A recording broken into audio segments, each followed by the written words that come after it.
Hi, my name is Dr. Michael Corey, and welcome to this short video that we're going to do today. And I want to talk to you about thyroid dysfunction. You're probably watching this video because you or a loved one is experiencing thyroid symptoms. Now, when we talk about the thyroid, I want you to understand that virtually every muscle, cell, tissue, and organ of your body is dependent upon the proper amount of thyroid hormone to regulate its metabolism. That's right, virtually every muscle, cell, and tissue of your body is dependent upon that thyroid. So we have to have proper function, otherwise we're going to have symptoms. And some of the common symptoms are things such as fatigue. No matter how much sleep you get, you're just completely tired, you're exhausted all the time. We can have unwanted weight gain. No matter how much you exercise, you're never losing the weight that you feel like you should with the energy and with the efforts that you're putting forth. Maybe you're experiencing insomnia. We can have thinning of the hair or hair loss. If your hair is falling out in clumps and you just don't understand why, we have to sometimes look at that thyroid and find out what's going on with you.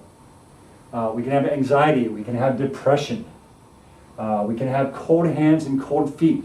No matter what you do, you just want to put socks on at night, or you want to bundle up and put extra blankets over your hands or your feet. Well, that once again comes back to very often a thyroid disorder. Other symptoms that people are experiencing when we have thyroid dysfunction are consistent and intermittent headaches. Maybe they come on in first thing in the morning, and as the day progresses, they start to calm down a little bit. So these are just some of the symptoms that many of my patients with thyroid disorders come into the office and they have chief complaints about. So when we talk about the thyroid, one of the first things I want to talk to you about today is we're going to talk about the brain. So we're going to put this here and we're going to talk about the thyroid. And from the thyroid, the brain is very, very important. It regulates everything you are as a human being.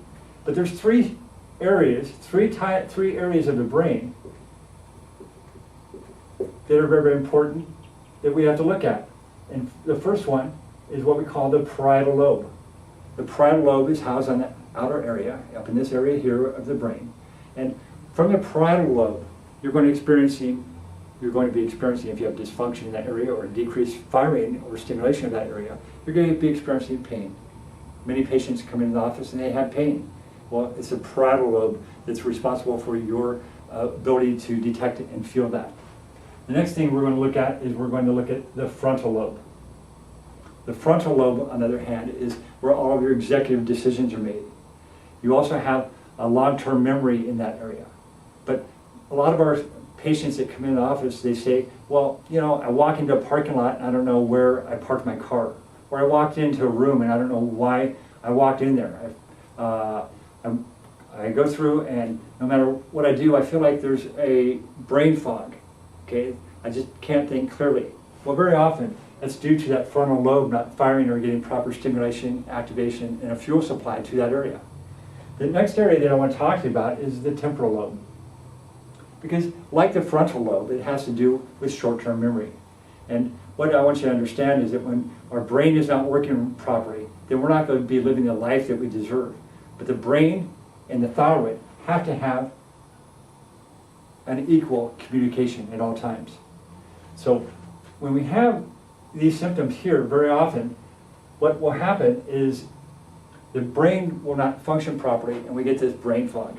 And the next part that I want to talk to you about as far as with your thyroid is we're going to then talk about your colon. When you have symptoms of colon dysfunction, you might be experiencing bouts of diarrhea. You might be experiencing bouts of constipation. You might be experiencing IBS symptoms or irritable bowel symptoms where you fluctuate in between. Well, this is very, very common when we have colon problems. So those are the symptoms of a colon dysfunction. So we don't just have a thyroid problem, we have a colon problem. When we look at the next one down, we're going to go back and we're going to then look at your stomach. If we have a stomach problem, you might be experiencing things like stomach pains. You might be experiencing bloating or a lot of gas. You might be using antacids. Maybe your doctor's just prescribed you a symptomatic relief for your stomach and he's recommended over-the-counter antacids. Well, what I want you to understand is that with that stomach problem, that's going to affect the thyroid.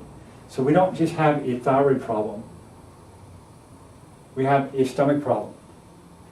The next part of that is we're going to talk about your small intestine.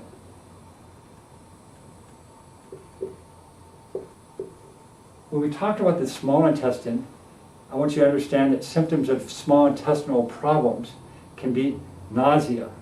You can have unwanted weight gain. You can have things like difficulty with your regulation on a regular basis. And working in conjunction with the colon and the stomach, we can have those IBS symptoms. Indigestion problems. You have to be very particular about the things that you eat. Well, this is very, very important because when we look at the colon, we look at the stomach, and we look at the small intestine.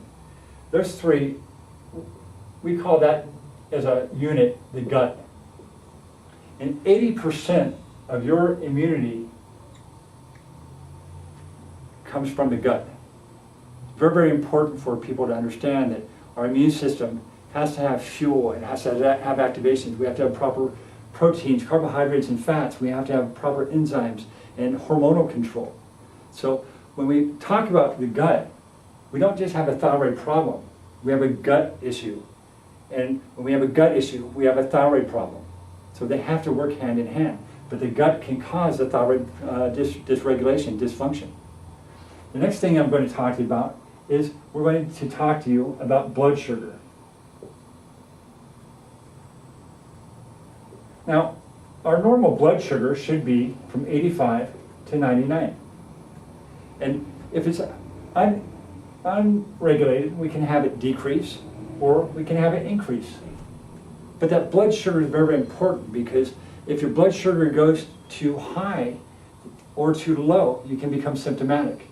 And when you're symptomatic and your blood sugar is giving you a problem, we can have inward trembling, we can have agitation, we can have a difficulty as far as not having an appetite.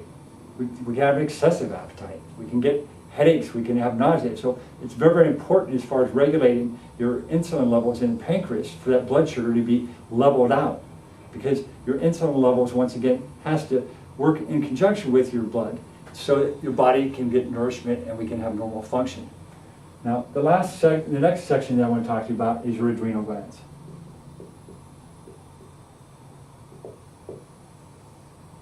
When we have problems with adrenal glands, you might be experiencing afternoon fatigue. You might be experiencing things like the headaches that we discussed earlier.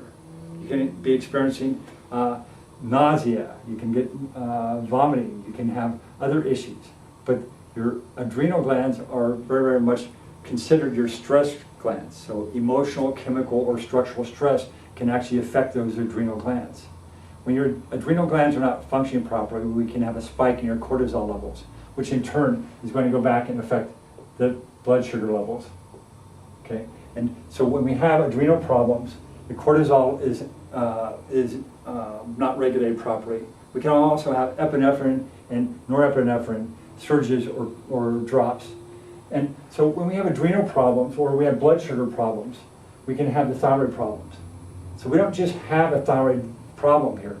This is a web of physiological dysfunction, and hopefully you understand that the adrenal glands, the blood sugar, your small intestine, stomach, colon, and the three areas of your brain that I just talked to you about are all integrated into regulating how your thyroid is going to work.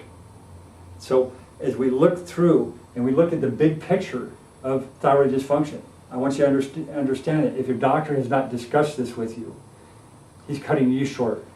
And we're treating you just simply symptomatically.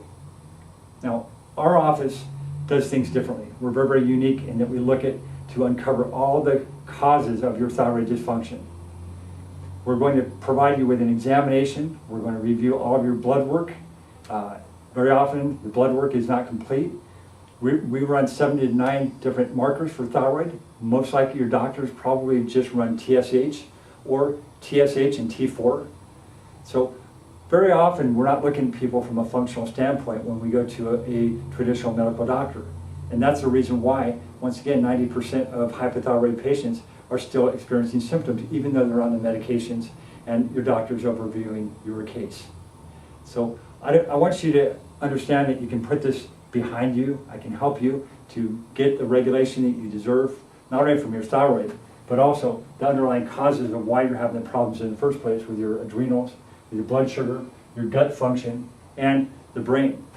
Your hypothalamus will fire, the part of the brain once again, will fire down to the pituitary gland, which then fires back down into the thyroid. So when we look at this cascade, if we have a problem anywhere in between, then we're not going to have a normal thyroid function. My name is Dr. Michael Corey. Thanks so much for spending time with me, and I look forward to seeing you on future videos.